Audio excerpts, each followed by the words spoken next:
तो यही एक प्रश्न और भी था ब्रता जी कि फरिश्ता भी शब्द हम यूज करते हैं और संपूर्ण फरिश्ता भी यूज करते हैं, तो दोनों में डिफरेंस क्या वही है? फरिश्ता हमारे अंदर अब भी है, और जैसे जैसे हम परफेक्ट होंगे तब जो हमारा स्वरूप होगा वो संपूर्ण फरिश्ते का होगा। जी। अच्छा, एक चित्र यदि हम बनाएं, जैसे आपने कहा कि मेरे सामने मैं देखूं कि मेरा संपूर्ण फरिश्ता है, ये मेरा स्वरूप है, तो मैं उसमें क्या क्या देखूं? वो हम अपना संपूर्ण फरिश्ता स्वरूप का ही विजन बनाएंगे, क्योंकि हमें वो बनना है। जी। क्योंकि जो जिस चीज का हम विजन बनाते हैं उसके वाइब्रेशंस हमारे अंदर आने लगते हैं, तो हमें इजी हो जाएगी। उसमें हम बनाएं मेरे जैसा ही एक मनुष्य सामने खड़ा है, मस्तक में आत्मा चमक रही है, अंग अंग से किरणें फैल रही हैं, और यहाँ संकल्प करें इस स्वरूप में मैं संपूर्ण पवित्र हूँ, सर्वगुण संपन्न हूँ, संपूर्ण शक्तिशाली हूँ। ये अफर्मेशन कहलाते हैं, पॉजिटिव संकल्प कहलाते हैं।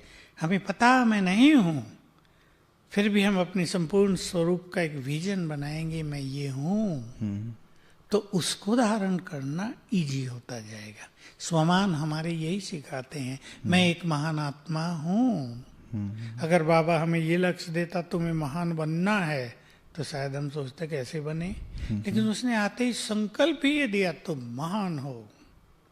तो ये पॉजिटिव थॉट्स अपने आप हमें को उस स्थिति की ओर ले चलते हैं। तो मैंने अपने सामने देखा, तो बस मैं वो देखूं या ये भी फील करूं कि वो जैसे आया मुझ में समा गया, अब मैं वैसा हो गया? बिल्कुल, ये अभ्यास बहुत सुंदर होगा। कभी मैं उसमें समा गया, कभी वो मुझ में समा गया, हम दोनों एक हो गए। और चलते फिरते ये विजन हम नहीं बना पाएंगे, तो हम केवल ये संकल्प रखेंगे मैं फरिश्ता हूँ, क्योंकि जैसी स्मृति होती है वैसा ही स्वरूप बनता जाएगा। जी जी जी। तो चलते फिरते ये सुंदर स्मृति हमारी बनी रहे, और जितना हो सके हम प्रैक्टिस भी उस विजन के साथ करते प्रैक्टिस, चलें। ये सब जो प्रैक्टिस है हल्के रहने की, प्योरिटी को बढ़ाने की, शक्तियों को बढ़ाने की, विशेष रूप से 3 चीजें जी हम प्रैक्टिस में लाते रहें। बिल्कुल।